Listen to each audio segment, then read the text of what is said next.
আসসালামু আলাইকুম। সত্যি ২০২৫ সাল আসতেছে, এসেই গেল। প্রথম দিন চলেই গেল। আজ দ্বিতীয় দিন চলতে শুরু করলো। তার মানে জানুয়ারির ২ তারিখ আজকে। সত্যি আমরা কতটা হতভাগা সেটা জানেন? আমরা প্রায় বলে থাকি যে একটি বছর চলে গেল আরেকটি বছর আসলো। বছর চলে গেল, বছর আসবে। সপ্তাহ চলে গেল, সপ্তাহ আসবে। মাস চলে গেল, মাস আসবে। দিন চলে গেল, দিন আসবে। সবই ঠিক আছে। সবে বদলালো, সবে ঠিক আছে, কিন্তু আমরা কতটুকু বদলাতে পেরেছি? আমরা কতটুকু নিজেকে বদলাতে পেরেছি সেটা কি একটিবার ভেবে দেখেছেন?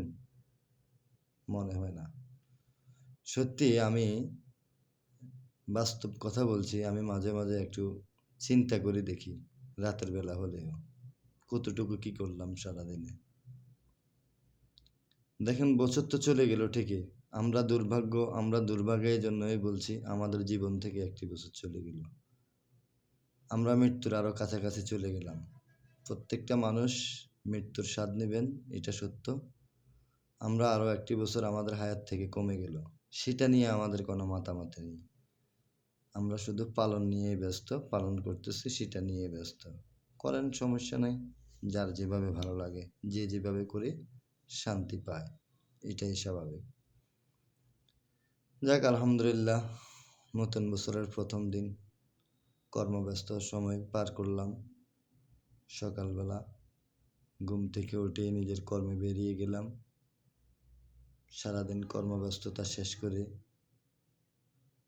বাসায় ফিরলাম। খুব ভালো লাগলো, আলহামদুলিল্লাহ। আল্লাহ সব কিছু ভালো রেখেছেন, শরীর স্বাস্থ্য মন সব কিছু ভালো রেখেছেন। তবে এটাও সত্য, ঢাকায় প্রচণ্ড শীতের কবলে মানুষ। হঠাৎ করে শীত বেড়ে গেছে, একদম শীতের পুরোপুরি স্বাদটা নিল ঢাকাবাসীর ন্যায় সারা বাংলাদেশেই শীতের প্রকোপ।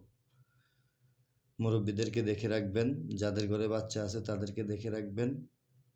অবশ্যই দেখে শুনে চলতে হবে, যেহেতু শীত প্রচুর। কারণ আবহাওয়া দেখলেই বোঝা যায় শীতের কি অবস্থা। তো যাক, আলহামদুলিল্লাহ, বলতে বলতে অনেক কথাই বলা হয়ে গেল। বলতে বলতে ভিডিও শেষ কাছাকাছি চলে আসলাম, কারণ ভিডিও তো শেষ করতে হবে, তাই না? যাই হোক, আমরা এই দুনিয়ার জন্য যাই করছি, আমাদের আরেকটা দুনিয়া আছে, আমাদের আরেকটা জনম আছে, পরজন্মে যেতে হবে। সেজন্য আমরা কতটুকু প্রস্তুতি নিতে পেরেছি সেটার দিকে একটু খেয়াল রাখবেন। সবাই ভালো থাকবেন। আসসালামু আলাইকুম ওয়া রাহমাতুল্লাহ।